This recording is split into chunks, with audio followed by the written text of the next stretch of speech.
Seeking a max contract, James Harden joined the Houston Rockets in 2012. But what if he stayed at OKC?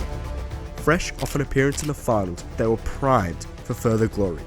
This OKC side would pick up where they left off, as KD would average 28 and lead the team to a 68-14 record, as they look to add a championship banner. Now in the playoffs, they'd get an early run at a young Warriors team who they'd beat in 4, and they'd give the same treatment to an old Lakers team in 5. And up against a good Spurs team, well, it would be the same. They have been rolling. I have been thoroughly impressed. And a rematch against the Miami Heat awaited. The two teams were evenly matched offensively, but defensively, now starting James Harden, he'd become a defensive liability guarding D Wade, who would cook him alive. However, OKC managed to scrape a split at home, but on the road it'd be a different story, as the Heat would win games 3 and 4 to make the series 3-1. Eyeing back-to-back finals losses, KD would come out scorching hot in game 5, single-handedly keeping the Thunder in the game. He'd get a chance to put them away with under a minute left. Here we go, down 1, KD, he's got D Wade on him, mismatch. Oh my god, why is he pulling up? Oh my god, he missed. LeBron, why is LeBron wearing number 8? Going to the rim, floater, yep. KD had now lost back-to-back NBA finals, but their core of players were still so young, and future chances would await. But now James Harden had a decision to make. Although he'd never reached the peaks that he did at Houston, he was too good to come off the bench. But behind 2 apex scorers in the starting lineup, he'd have to unlock a new dimension to his game. Harden would improve on his playmaking ability that he'd use effectively to get past the Grizzlies in the first round of the playoffs. However, in this alternative universe, the Clippers had no injuries, and so the two dynamic offenses would go blow for blow, and through home court advantage, OKC would go up 3-2, and in the decisive Game 6, KD would lead OKC to a comfortable victory. And for Chris Paul, well, it's just Chris Paul, isn't it? And after a beatdown of a young Blazers team, OKC were heading to their 3rd straight NBA Finals against the Miami Heat. OKC were no longer the kids on the block, instead a championship-hungry franchise. And as a 3rd finals loss loomed, legacies were on the line. But OKC would put any doubts to sleep, going up 3-1 in dominant fashion. They went back home 1 game away from their first ring in OKC history. And well, they'd blow them out by 20. That's the buzzer. OKC get their first ring in franchise history. KD brings a ring to OKC. And the Big 3 get their first ring. And after another 60-win season and an easy first round, OKC looked primed for another run at a ring. But awaiting was a new team on the rise. The second they walk past half court, they're a threat. Klay Thompson and Steph Curry, the greatest shooting backcourt in the history of basketball. This new fast-paced Warriors team would shock OKC. Westbrook and Harden were unable to keep up with Steph and Klay on the perimeter, and with Iggy and Draymond as defensive anchors, OKC would lose in 5. In the following year, both teams would end up with a 73-9 record, and as the 1 and 2 seeds, they'd get a rematch in the conference finals. Although OKC hadn't got better, they knew the Warriors better. They switched better off the ball and would target Curry offensively. And Westbrook, with back-to-back 30-point games, would win OKC games 1 and 2 at home. After getting swept in the finals last season, Steph wouldn't let it happen again, winning back-to-back games at home. With neither team losing at home court, the pressure falls back onto OKC to win Game 5, but they'd sell. However, a late game win in Game 6 would turn the tides and see a decisive Game 7 match. Now at home, OKC had a prime opportunity to return to the finals. KD, pull up to tie the game, and he hits. Here we go, tie game. This is for the lead. Harden pick and roll down to Adams, over Bogut, and he makes. Up 2. The Warriors need this bucket, otherwise they're heading home. Steph, oh my god, that's way too easy. What defense was that? KD, this is for the win. And to go to the NBA Finals, pull up, same shot. Oh my god, he missed. However, in OT, Westbrook would foul out, and Steph, well, no way he makes this. Oh my god. And OKC had fallen short to the Warriors again. But now we entered the 2017 NBA free agency. KD is making a decision really independent of all the others. Like, he's got to figure out what works for him, what fits. However, KD would stay loyal to OKC and become a fan favorite. However, now the pressure fell on KD. With both Steph and LeBron winning the last 2 rings, it was his time. OKC would also trade Serge Ibaka, and despite losing their best defender, they'd replace it with another elite defender in Oladipo, until proved otherwise. This was KD and Steph's West, and for a 3rd time in a row, they play each other in the West. OKC would win games 1 and 2 just like last year, but the Warriors would respond at home, and with Draymond Green hitting threes, history looked to be repeating itself. However, a shock decision to bench James Harden in favour of the more nimble Oladipo, OKC would win the remaining games and return to the NBA Finals. But for Ring 2, LeBron was in their way. With 2 generational matchups at the point guard and small forward positions, the series was bound to be a show. Having been in LeBron's shadow for the last few years, KD would ball out in Game 1, but the evenly matched up Cavs would bring it back to 2-2. And now, at home, well, OKC just up to choke in Game 5s.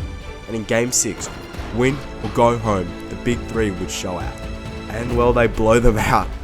This one's gone to a Game 7. And having been a tightly contested series, it would of course come down to the final minutes.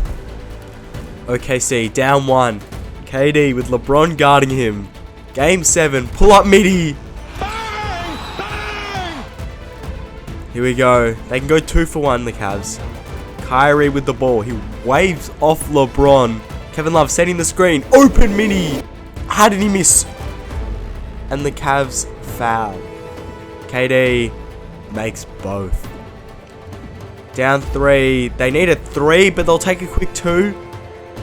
Surely a 3 this time. Kyrie lob to LeBron. What are they doing? The Cavs were 1-3 away from OT, and OKC 1 stop away from Ring 2. Here we go. Surely they go for 3. Looks like it's going to be Kyrie. Up to LeBron. Pass it. Is that J.R. Smith for 3? What is J.R. Smith doing? OKC get their 2nd ring, and KD puts the haters away. I'm Kevin Durant. You know who I am. In the off-season, the landscape of the NBA would change. With James Harden still at OKC, Chris Paul would stay on the Clippers. And OKC, by paying 3 genuine stars, couldn't go out and get Paul George, who would make his move to California a few years early. However, the defending champs hadn't changed a thing, and a Warriors team that hadn't added any weapons since their 2016 run didn't have that cutting edge anymore, and so they'd returned to the NBA Finals against LeBron. However, of course, LeBron was without Kyrie. LeBron did everything for this Cavs team: score, assist, rebound, but ultimately, against 3 dynamic offensive weapons, all synchronized, it would be too much. And now OKC were 30 seconds away from back-to-back rings. Here we go, a Game 4 blowout and a sweep. They're also young, this could be just the start. In the off-season, LeBron would join the Lakers.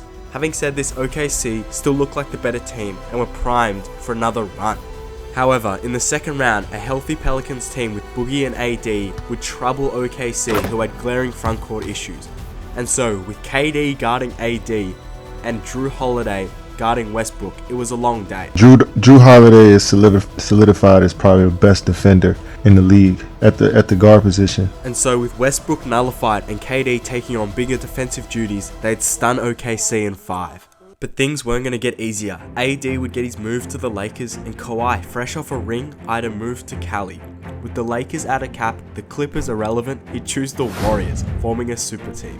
KD's contract would also be expiring, yet he had already proven his loyalty to OKC and would sign on. Now in year 8, the big 3 were ready to make another run.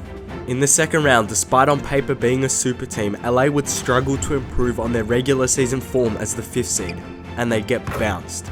But waiting was the Warriors. In this alternate universe, KD was playing against an alternate version of himself in Kawhi. Yet KD had never matched up against a Defensive Player of the Year who got his shot at the same rate as him. It was super team versus super team. And after going back and forth for 4 games straight, the Warriors had a chance to cement themselves as the team to beat in the NBA. Here we go. Steph with Westbrook on him. He's going to dribble it out. Is this going to go to Kawhi in the post? Looks like it is, yep. with Durant on him. Oh my god, he got Durant so easy and he hits. Oh my god, KD, what is that defense? OKC still have 0.9 seconds left. Quick shoot to Sabonis in the post. Oh my god, that was close. The Warriors get it done. However, for OKC, this series wasn't over. Could they come back from a 3-2 deficit away from home? No, they just couldn't. However, both the Warriors and OKC had decisions to make. For the Warriors, Steph Curry sought a max extension, so they'd have to choose between Klay and Draymond, and they'd choose Klay. And for OKC, their stars were aging and star players were on the trade market, specifically Shai Gilgeous-Alexander. However, the ownership would back OKC in for another run. Despite online opinions downplaying the loss of Draymond, his playmaking and defensive impact were missed, as the Warriors didn't look the same, and they'd find themselves down 3-2 in the series. I thought maybe a close game 6, but no. Wow. It's giving Mavs v Suns game 7. In the next round, for no apparent reason, OKC would have the Lakers' number and get the job done easily. And now, in the NBA Finals, in this alternative universe, Kyrie had declared his interest to stay in Boston. I plan on re-signing here next year. And so with the developed Tatum and Brown, they found themselves in the NBA Finals. However, coming off back-to-back Game 7 series and with minimal Finals experience, it would be challenging. They clearly had the talent, but weren't ready for the moment, and the experienced OKC were. And after winning games 1, 2, and 3, Ring 4 was imminent, and OKC get it done, a 36-point blowout in Game 5. KD gets another Finals MVP, having won 4 of the last 9 rings. They had cemented themselves as a modern-day dynasty, and I don't think it's done yet. With the core intact, they'd run it back, and despite the tough West, OKC had proven to be the team to beat in the West, and would remain this way, as they would repeat back to the NBA Finals. As for the Celtics, they'd brought in Al Horford to sturdy up their defense, and with an added year of playoff experience, they were truly contenders. The biggest thing is how you respond from it. That's going to really dictate, what your success is going forward.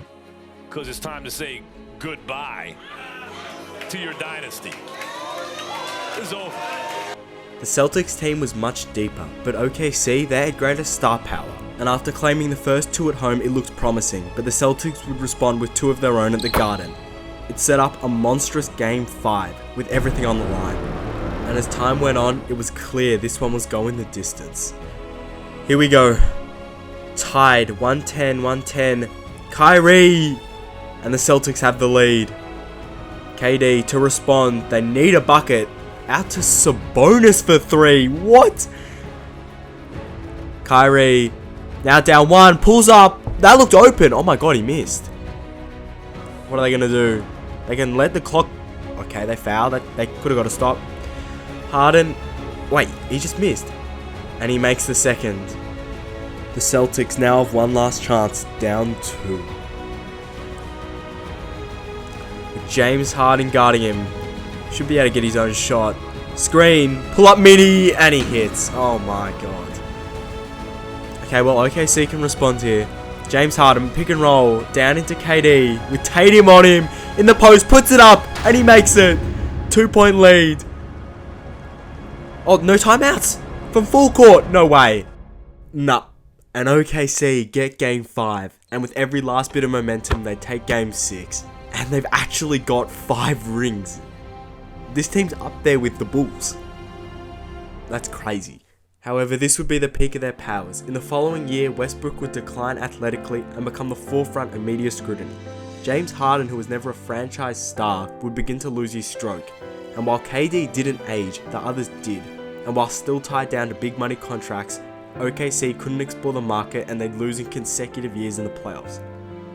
And now, in the 24-25 season, they missed the playoffs for the first time.